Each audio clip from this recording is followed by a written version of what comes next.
Hey guys, hello and welcome back to my YouTube channel Kashish Tyagi commerce classes. Last video में मैंने आपको trading account बनाना बताया था। इस वीडियो में मैं आपको प्रॉफिट एंड लॉस अकाउंट बनाना बता रही हूँ। प्रॉफिट एंड लॉस अकाउंट में मेन क्या हेडिंग्स थी वो मैं आपको फर्स्ट वीडियो में बता चुकी हूँ। अगर आप मेरे चैनल पर नए हैं तो आप मेरे चैनल पर जाइए कशिश त्यागी कॉमर्स क्लासेस पे, और इसमें फर्स्ट वीडियो में मैंने आपको trading account, profit and loss account और बैलेंस शीट इन तीनों के बारे में डीपली बताया है। तो चलिए हम अपना क्वेश्चन स्टार्ट करते हैं। सो गाइस, चलिए अब हम न्यूमेरिकल स्टार्ट करते हैं। तो आज मैं आपको profit and loss account start कराने जा रही हूँ। सबसे पहले है format of profit and loss account. मैंने आपको फर्स्ट वीडियो में भी तीनों क्वेश्चंस के फॉर्मेट दिखाए थे। इसके अंदर 4 कॉलम्स होते हैं। Particulars, amount debit, particulars, amount credit. ये डेबिट साइड होती है, ये क्रेडिट साइड होती है। डेबिट साइड में सभी प्रकार के ऑफिस एक्सपेंसेस आते हैं और क्रेडिट साइड में सभी प्रकार की रिसीप्ट्स आती हैं। यानी कि जितनी भी हमारे पास जितनी भी हमें इनकम्स होती हैं, हमारी प्राप्तियाँ हैं, वो क्रेडिट साइड आती हैं, और जितने भी हमारे एक्सपेंसेस हैं वो सब डेबिट साइड आते हैं। ये लिखा है यहाँ पे टू ग्रॉस लॉस और बाय ग्रॉस प्रॉफिट। जैसे हम जानते हैं कि ट्रेडिंग अकाउंट से हमें ग्रॉस लॉस और ग्रॉस प्रॉफिट के बारे में पता चलता है। अगर हमारा ग्रॉस लॉस होता है तो वो डेबिट साइड आता है, और अगर ग्रॉस प्रॉफिट होता है तो वो क्रेडिट साइड आता है प्रॉफिट एंड लॉस अकाउंट में। ये बहुत इम्पॉर्टेंट है, आपको क्वेश्चन में दिया होगा। अगर ग्रॉस लॉस आ रहा है तो उसे हमेशा डेबिट साइड लिखना है, और ग्रॉस प्रॉफिट आ रहा है तो उसे हमेशा क्रेडिट साइड ही लिखना है। इनके अलावा जो और आइटम्स आते हैं प्रॉफिट एंड लॉस अकाउंट में वो ये हैं, आप इनको अच्छी तरह से देख लीजिए। और क्योंकि प्रॉफिट एंड लॉस अकाउंट से हमें नेट प्रॉफिट और नेट लॉस पता चलता है, इसलिए हमने इसे लास्ट में लिखा है। जिस प्रकार हमने ग्रॉस प्रॉफिट और ग्रॉस लॉस निकाला था, उसी तरह हमारा ये नेट प्रॉफिट और नेट लॉस भी निकाल दिया जाएगा, वैसे ही इसका आंसर आएगा। अब हम अपना क्वेश्चन स्टार्ट करते हैं। सो गाइज़, ये है आपका वो क्वेश्चन। ये एक एग्ज़ाम्पल के तौर पे मैंने लिया है कि श्री भरत चौधरी झांसी के लिए 31 मार्च 2017 को समाप्त होने वाले वर्ष के लिए, ये वर्ष है जो 31 मार्च 2017 को मनाया जा रहा है, ये प्रॉफिट एंड लॉस अकाउंट के लिए लाभ हानि खाता बनाइए। समझ आ गया है हमें क्वेश्चन में कि हमें ये क्या कह रहे हैं। ये हमें कह रहे हैं कि लाभ हानि खाता बनाइए, प्रॉफिट एंड लॉस अकाउंट बनाइए। तो हम इसमें हमें ये सब दे रखी हैं। ये सब खाते हैं हमारे सकल लाभ, वेतन, डाक व्यय, यात्रा व्यय, रोशनी व्यय, स्टेशनरी, ब्याज, ऋण, यानी कि ये डेबिट वाला है कि एक्सपेंसेस सारे डेबिट होंगे, और कमीशन धनी यानी कि क्रेडिट साइड, ये है इनकम है हमारी, तो ये क्रेडिट साइड आएगा। किराया, छूट, ये ऋणी लिखा है, इसका मतलब ये डेबिट साइड आएगा। अब हम इसका बना लेते हैं, हम मतलब क्वेश्चन को करना स्टार्ट करते हैं इसका आंसर। सो गाइज़, ये है मेरा वो जो क्वेश्चन का मैं आंसर आपको कराने जा रही हूँ, वो ये है। सबसे पहले ऊपर हेडिंग डाल रही है profit and loss account for the year ending on 31 मार्च 2017। हमने यही डेट डाली है अंतिम वर्ष की, समाप्त होने वाले वर्ष को कह दीजिए फॉर द ईयर एंडिंग, यानी कि जिस टाइम पे हमारा व्यवसाय का वर्ष समाप्त हो रहा है, यानी जिस डेट को हम मना रहे हैं लाभ हानि खाता, वही डेट यहाँ पे हमारी डाली जाती है। 4 कॉलम मैंने बनाया, particulars, amount debit, particulars, amount credit, जैसे मैंने आपको आगे समझाए थे। अब जैसे इसमें लिखा है सकल लाभ, सकल लाभ यानी कि ग्रॉस प्रॉफिट। अभी मैंने आपको बताया कि ग्रॉस प्रॉफिट कहाँ आएगा, यहाँ पे, यानी कि क्रेडिट साइड में। तो हम लिख देंगे बाय ग्रॉस प्रॉफिट।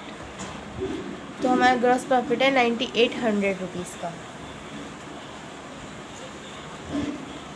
अगला है वेतन, यानी कि हमारा ये ऑफिस एक्सपेंसेस है, और ऑफिस एक्सपेंसेस कहाँ आएंगे हमारे डेबिट साइड में।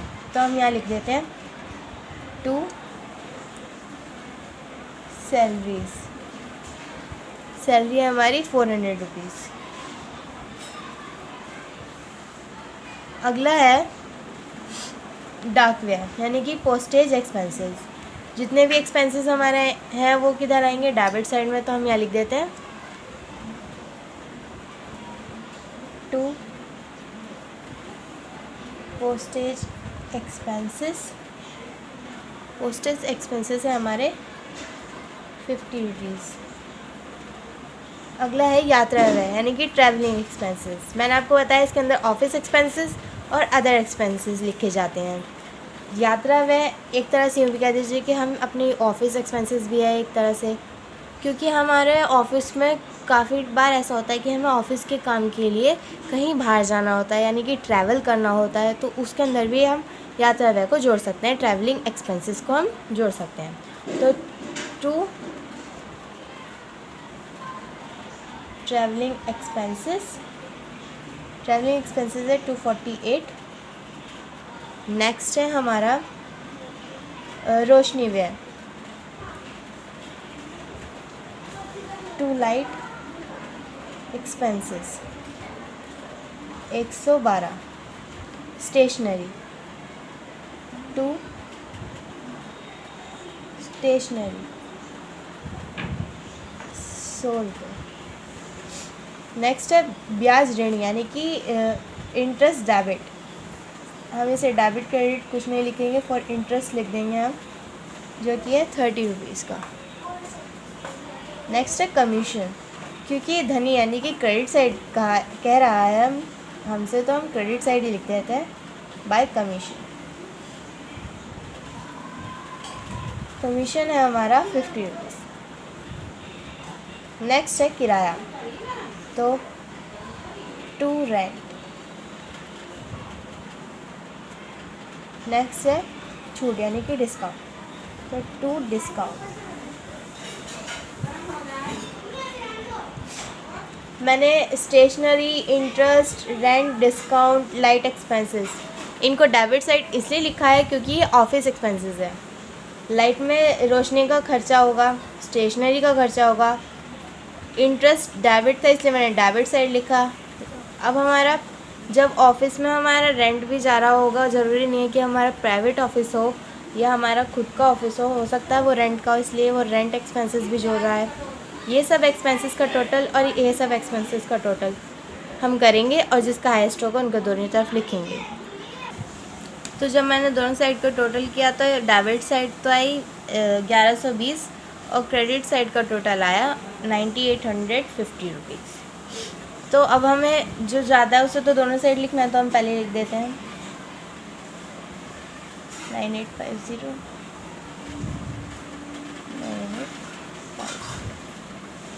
अब हमें इस वाली अमाउंट में से इसे माइनस करना है,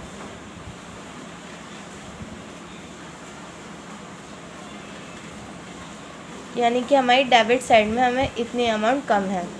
अगर डेबिट साइड कम होती है तो नेट प्रॉफिट होता है, और ये अगर इधर कम होती है यानी कि क्रेडिट साइड कम होती है तो नेट लॉस होता है। क्योंकि हमारी डेबिट साइड कम है अमाउंट तो इसलिए हमारा नेट प्रॉफिट है। तो हम लिख देते हैं to net profit transfer to capital account. हमारा कितना है 8730। तो यही है हमारा क्वेश्चन। आई होप दैट आपको समझ आ चुका होगा।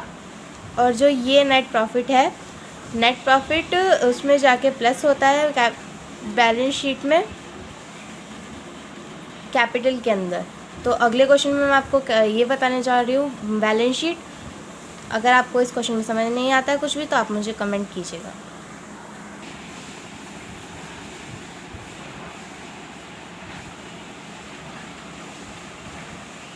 हे गाइस, अगर आपको क्वेश्चन में कुछ भी समझ नहीं आता है तो आप मुझे कमेंट कीजिए, मैं उसका आंसर देने की पूरी कोशिश करूँगी।